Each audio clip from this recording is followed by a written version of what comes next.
नमस्कार दोस्तों, मेरा नाम है निहारिका। दोस्तों, इंडियन कॉन्स्टिट्यूशन के द्वारा फंडामेंटल ड्यूटीज नहीं प्रोवाइड की गई, बल्कि fundamental duties 42nd constitutional amendment act 1976 के द्वारा प्रोवाइड की गई हैं, आर्टिकल 51A और पार्ट 4A में। अब सरदार स्वर्ण सिंह कमेटी के द्वारा फंडामेंटल ड्यूटीज को रेकमेंड किया गया था कि जिस प्रकार से हमारे देश में लोगों के पास में कुछ अधिकार है, उनकी कुछ ड्यूटीज भी होनी चाहिए उसी देश की तरफ। अब इसी को मानते हुए कांग्रेस गवर्नमेंट ने ये अमेंडमेंट पास किया और फंडामेंटल ड्यूटीज हमारे इंडियन कॉन्स्टिट्यूशन में इंक्लूड की। इस फंडामेंटल ड्यूटीज का बहुत ज्यादा इंपॉर्टेंस हम सभी लोगों के लिए है दोस्तों। वो इस प्रकार से है कि सबसे पहले तो ये इंडियन सिटीजन के लिए ये एक रिमाइंडर की तरह काम करता है कि हम जिस प्रकार से अपने राइट्स को एंजॉय करते हैं, उसी तरह से हमारे देश के प्रति कुछ ड्यूटीज भी होनी चाहिए, जैसे कि हमारे नेशनल एंथम को रिस्पेक्ट करना, हमारे नेशनल फ्लैग को रिस्पेक्ट करना, हमारे जितने भी जो महान अनुभव हमारे देश के लिए जो काम करके गए हैं उन सबको रिस्पेक्ट देना, इसके अलावा जो नोबल आइडियल्स हैं उन सभी को फॉलो करना। इसके अलावा दोस्तों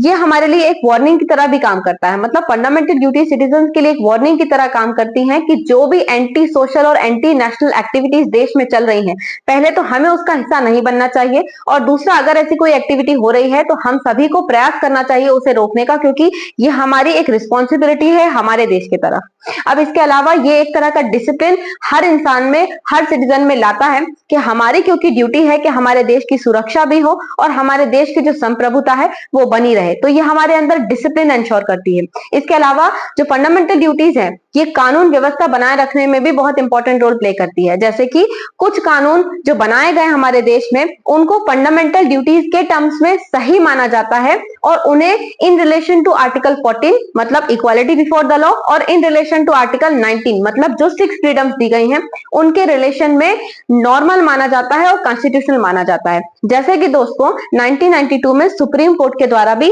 कहा गया था कि अगर कोई कानून फंडामेंटल ड्यूटीज को इंश्योर करने के लिए बनाया जाता है तो उसे आर्टिकल 14 और आर्टिकल 19 के टर्म्स में वैलिड माना जाएगा। अब दोस्तों ऐसा इसलिए कहा जाता है क्योंकि मान लीजिए भारत देश के द्वारा या भारत देश की पार्लियामेंट के द्वारा कानून बनाया गया कि आपको अपने नेशनल एंथम को, नेशनल फ्लैग को रिस्पेक्ट करना है और जो इसकी डिसरिस्पेक्ट करेगा उस पर पेनल्टी इंपोज होगी या उसे सजा होगी। अब कई लोग ऐसी बात बोलते हैं कि भाई हम दूसरे धर्म से हैं तो हम नेशनल फ्लैग को रिस्पेक्ट नहीं करेंगे या नेशनल एंथम को रिस्पेक्ट नहीं करेंगे, तो ये नहीं हो सकता क्योंकि हम इस देश के नागरिक हैं।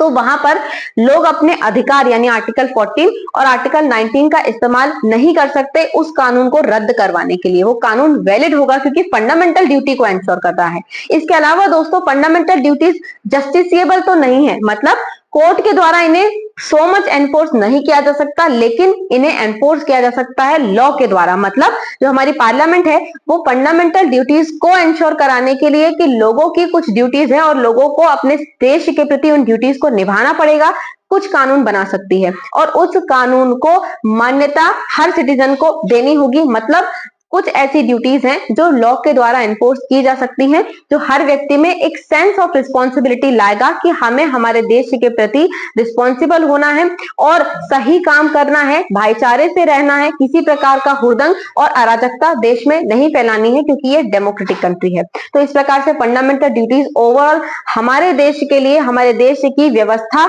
और लॉ एंड ऑर्डर को मेंटेन करने के लिए और हमारे देश की संप्रभुता को बनाए रखने का एक बहुत अच्छा माध्यम है दोस्तों।